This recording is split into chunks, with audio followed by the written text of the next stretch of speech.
여러분 안녕하세요. Welcome back to K-Learn Korean Language Training. Once again, Gerard here. So, kung napansin niyo yung mga video ko last time, meron tayong tatlong student na nakarating ng South Korea ulit. Okay, si Delphine, si Jason, tsaka si Emerson. Okay. Actually,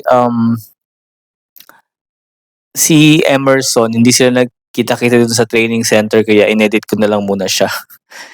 Pero yung dalawa, magkasama sila sa training center kaya ayun, sila yung may hawak ng banner. Okay. So itong tatlo na 'to, online class lang din ay yung tinake nila sa akin. Okay.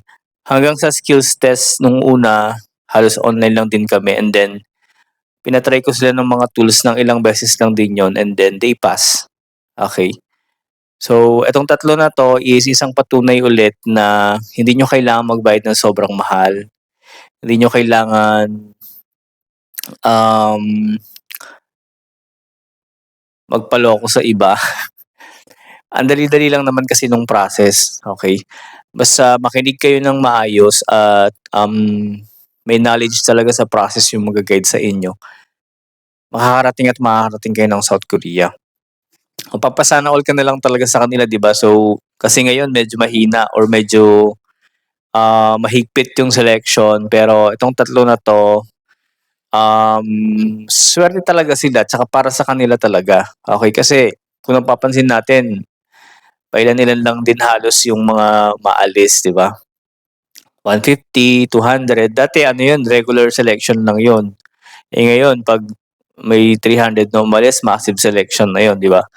So, ang swerte nila kasi, um, it's time eh, para sa time nila 'to eh, para sa kanila talaga siya. Yung pumili na employer sa kanila, para sa kanila talaga kaya time nila 'to na makapunta ng South Korea at makapagtrabaho. Kaya kung ikaw ay nagbabalak na trabaho sa Korea, it's too early to sumuko, okay.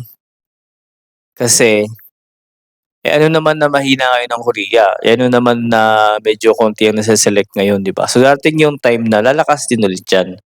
Kasi lahat naman ng bansa is hindi, wala naman exempted sa paghina ng economy, 'di ba? So, alam naman natin lahat na mahina ang economy nila, maraming nagsasara dun na company. Um, Humina din ang kuha nila ng Pinoy, mas lumakas sa ibang lahi, okay. Let's accept the reality, okay. So, ngayon wala pa rin tayong registration ng exam, pero usually dapat, February registration na and then March exam na, okay. So, isa 'tong katunayan, hindi naman sa dini-discourage ko kayo, okay. Let's face the reality, okay. Dun sa mga nakaraang exam, February pa lang registration na. Okay, so ngayon wala pa rin registration ng Pilipinas, might be ano lang, delayed lang ng konti, okay. Mas marami nga daw sa Indonesia, kung nakita niyo dun sa website, mas marami Indonesia, 'di ba? So may nagtanong pa nga sa'kin na parang favorite ba daw nila yung Indonesia, ba't ang dami nilang exam ngayong taon. So walang favoritism, maganda lang ang performance nila, kaya gano'n kadami ang schedule nila ng exam sa Indonesia, okay. Maganda performance ng mga nasa Pilipino na nasa Korea, mas gaganda din ang quota, dadami ang exam sa isang bansa, okay. That's reality, merong mga evaluation po 'yan, bawat sending countries may evaluation. Yung mga maganda performance, dadagdagan ng quota, dadagdagan ang mga exam nila, okay. Tapos yung mga Korean employer, mas magiging priority nila yung bansa na yun na maganda performance. Kaya pakiusap ko sa mga nakakapunta ng South Korea na Pilipino, galingan natin sa trabaho. Magtiis tayo sa trabaho natin kasi, from the start naman, eh, ang in-apply niyo naman is trabaho, hindi naman kayo magbabakasyon, 'di ba? Trabaho, so pinili kayo ng employer, binigyan ng chance na makapagtrabaho sa South Korea, malaki sahod, 'di ba? Tapos mag-iinarte tayo pagdating dun, 'di ba? Tapos magpapa-release tayo ng basta-basta, gagawa ng paraan para i-release tayo. So madadala yung mga employer, ang mga company na nagse-select, okey? 'Pag nadala pa naman sila, hindi na ulit sila kukuha ng gano'ng lahi, okey? For example, Pilipino, bad, performance bagsak, nagpa-release kaagad, umayaw sa trabaho kaagad, 'di ba? Gumawa ng bad sa company. So, siyempre nire-record nila 'yun, nire-report din nila 'yun. So again, ah, kung nagkaroon kayo ng chance na ma-select, lucky talaga kayo.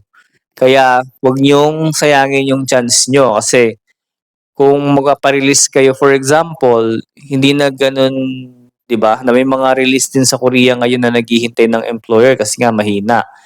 Ipit na sila 'di ba?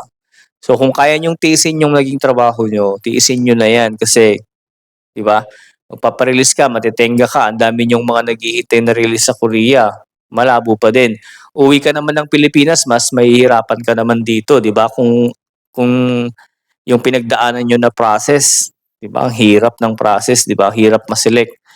Eh, kung babalik ka ulit para mag-take na lang exam, baka 'di ka na magkaroon ulit ng chance kaya tiisin natin yung mga trabaho natin, trabaho pinunta natin diyan, kaya gawin natin yung best natin. 'Pag gumanda yung performance ng mga Pilipino diyan, gaganda din yung kota ng Pilipinas, okey? Again, I'm not against dun sa mga nandiyan sa Korea, pero I'm just saying the reality, okey, na affected ang kota ng Pilipinas kapagka mababa ang performance ng mga nandiyan sa Korea, okey? So, ayun, lucky talaga yung mga student ko na 'to, ah, sana ano, galingan nila sa trabaho nila para makapag-refer sila ng mga K-Learn student din sa company nila if ever na mangailangan sila, okey? So yun lang, once again maraming salamat sa panonood ng video. Na-share ko lang, na-flex ko lang sila kasi super proud talaga ako sa kanila.